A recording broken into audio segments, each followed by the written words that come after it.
Hi, my name is Grace. I'm going to introduce my memorable quotes. For the Middle Ages, my choice is The Miller's Tale from the Canterbury Tales. The English meaning is, For when this carpenter got in a word, 'twas all in vain, no man his reasons heard. With oaths impregnated, he was so worn down, that he was held for mad by all the town. For every clerk did side with each other. They said, The man is crazy, my dear brother. And everyone did thus at all this strife. Thus Scrooge was the carpenter's good wife, for all his watching and his jealousy, and Absalom has kissed her lower eye, and Nicholas has burned his butt painfully. This tale is done, and God save all the company. I think the language, the action, and the dialogues in the Miller's Tale shows Miller's traits.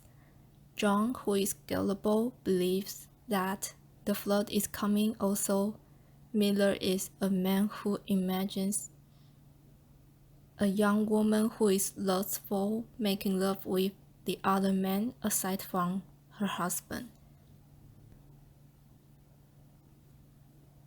I think the language used by the characters are equal to the social class of Miller. Also, the act of the characters in Miller's story represents Miller's manner.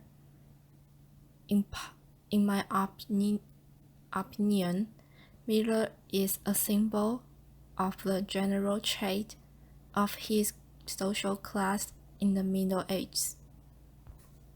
For the 16th century, my choice is I find no peace. I find no peace, and all my work is done. I fear and hope, I burn and freeze like ice. I fly above the wind, yet can I not arise, and naught I have, and all the world I seize on. The first line begins with his insecurity, although the speaker has no word to fight, and then being hopeful but scared at the same time. Why I like the first four lines is because of the comparisons. When I read these descriptions, they bring my memories about love back, and it is easy for me to relate. A lover causes the emotion of a person unstable, but he or she is also a source of happiness. All of these comparisons not only are conflict but also real. For the early 17th century, my choice is valediction, forbidding mourning. The quote is, Our two souls, therefore, which are one, though I must go, endure not yet. A breach, but an expansion, like gold to airy sickness beat. If they be two, they are two souls. A stiff twin compasses are two. Thy soul, the fixed foot, makes no show to move, but doth if the other do. And though it in the center seat, yet when the other far does roam, it leans, the hearkens after it, and grows erect as that comes home. Such wilt thou be to me, who must, like the other foot, obliquely wrong. Thy firmness makes my circle just, and makes me end where I begun. For this quote, I love how the writer uses objects to show the relationship between the speaker and the beloved one. Like gold to everything is beat, it shows that the departure of the speaker won't do harm to the relationship nor makes it weak. Instead, their relationship is solid like gold, which is able to endure expansion. Then the writer describes the souls of the speaker and the beloved one as a compass. The speaker expresses the need that the beloved one has to be firm during the separation, and makes me end where I began. It is the last sentence and it sounds more like an ask than a description. Personally, because it is the last sentence and at the same time it talks about the end of the chase of a circle, I think this makes the ending of the poem beautiful.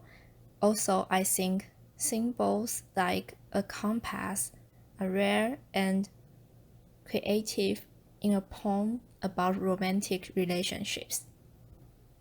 For the Restoration and the 18th century, my choice is The Slough of Despair of the Pilgrim Progress.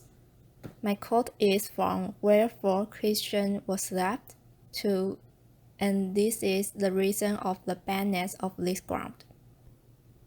First, the writer named the characters with the terms used to describe a trait or a thing for the purpose of illustrating the emotion or something Christian may encounter during the journey.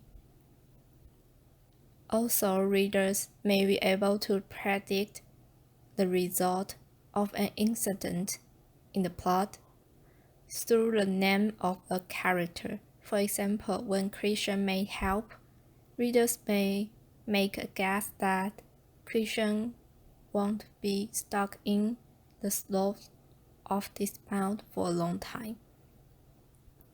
Furthermore, in some plots, for the same sentence, there are the literal level and the symbolic level of the meaning.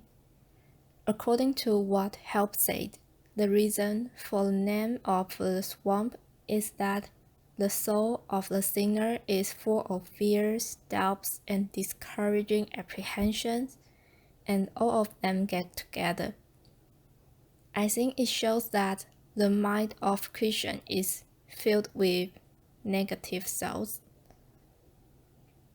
These features make me think more when I read through the plot, and not only the characters' action, but also the meanings behind the text draw my attention. Above are my memorable quotes. Thank you for listening.